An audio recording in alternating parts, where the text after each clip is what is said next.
Dewasa ini rasanya setiap orang punya rekening di bank. Tidak hanya satu saja, bahkan ada orang yang sampai memiliki rekening di bank yang berbeda. Ada sebagian yang memilih untuk tidak mengaktifkan bunga bank, tetapi sebagian yang lain tidak bisa menolak diberikannya bunga atas tabungan yang ia simpan di bank.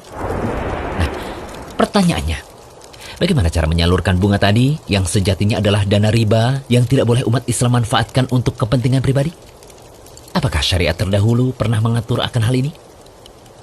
Perlu diketahui bahwa pembahasan tentang hukum riba di bank tidak dijumpai dalam buku fikih klasik. Karena ketika buku itu ditulis, bank-bank konvensional seperti sekarang belum ada. Untuk memahami berbagai masalah seputar perbankan, kita perlu merujuk kepada penjelasan ulama kontemporer yang sempat menjumpai praktik perbankan pada zamannya. Lalu benarkah bahwa bunga yang kita dapatkan di rekening bank kita itu termasuk riba yang tidak boleh kita manfaatkan untuk kepentingan pribadi? Mufti Saudi Arabia di masa silam, Syekh Muhammad bin Ibrahim rahimahullah berkata, secara hakikat, walaupun pihak bank menamakan hal itu qard atau utang piutang, tetapi senyatanya bukan qard. Karena utang piutang dimaksudkan untuk tolong-menolong dan berbuat baik. Transaksinya murni, non-komersial. Bentuknya adalah meminjamkan uang dan akan diganti beberapa waktu kemudian. Sedangkan bunga bank itu sendiri adalah keuntungan dari transaksi pinjam-meminjam. Oleh karena itu yang namanya bunga bank yang diambil dari pinjam-meminjam atau simpanan itu adalah riba karena didapat dari penambahan dalam utang piutang. Maka keuntungan dalam pinjaman dan simpanan boleh sama-sama disebut riba. Ya, ulama sepakat bahwa bunga bank sejatinya adalah riba.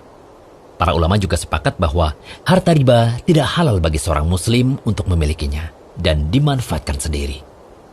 Jika kita sudah paham bahwa bunga bank itu termasuk riba dan tidak boleh dimanfaatkan secara pribadi, maka kemanakah kita harus menyalurkan dana riba tersebut? Nah, ada 4 pendapat ulama dalam masalah ini. Pendapat pertama disalurkan untuk kepentingan kaum muslimin secara umum, tidak khusus pada orang dan tempat tertentu. Demikian pendapat Syekhul Islam Ibnu Taimiyah. Kemudian pendapat kedua, disalurkan sebagai sedekah sunnah secara umum, mencakup hal yang terdapat maslahat, pemberian pada fakir miskin, atau untuk pembangunan masjid. Ini adalah pendapat Hanafiyah, Malikiyah, pendapat Imam Ahmad, Hambali, dan pendapat Imam Ghazali dari ulama Syafi'iyah.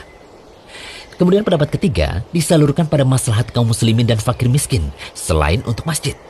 Demikian pendapat ulama Lajnah Ad-Daimah Kerajaan Saudi Arabia.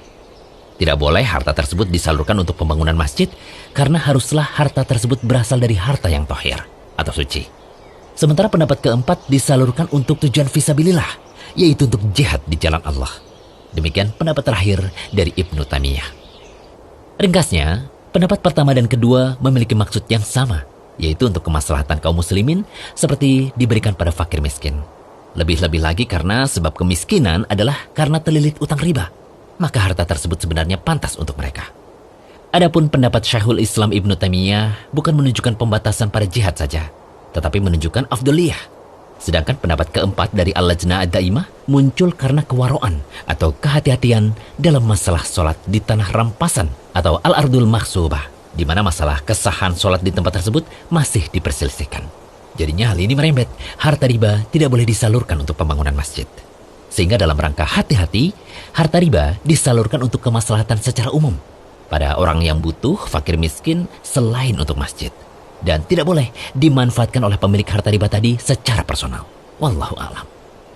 Semoga Allah menyelamatkan dan membersihkan kita dari harta haram.